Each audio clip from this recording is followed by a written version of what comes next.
నేను దేవుని సేవ కొరకు పరుగులు ఎత్తలేకపోతున్నానని బాధపడుతుంటే ఎదిగి వచ్చిన కొడుకులు ఇద్దరు, మా వల్ల చిన్న చితక పొరపాట్లు జరిగిపోయినాయి బాబు, ప్రాయశ్చిత్తం చేయమని బలి అర్పణలు ఇస్తే ప్రాయశ్చిత్తం చేయకుండా ప్రాయశ్చిత్తం కోసం వచ్చిన ప్రజలని బలాత్కారం చేసి ఘోరమైన పాపాలు చేస్తున్నాడు.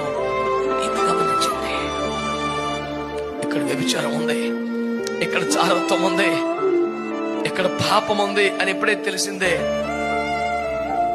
పోతే ఎవడు పాపం అనుకుంటానే. ఇంతటి ఘోరమైన ఉదాసీనత క్రైస్తవుడికి ఉండకూడదు. అయ్యో ఇది దేవుని సేవ కదా, ఇది దేవుని మందిరం కదా, ఇది మహిమ కలిగిన పరిచర్య కదా, ఇలా జరగడానికి వీల్లేదే అని కసి లేకపోతే నీకేం క్రీస్తు మనసు ఉంది, క్రీస్తు తత్వం ఉంది నీ దగ్గర. ఎవడైనా నువ్వు దేవుని ఆలయమును పాడు చేస్తే దేవుని వాడుని ఏదో కసి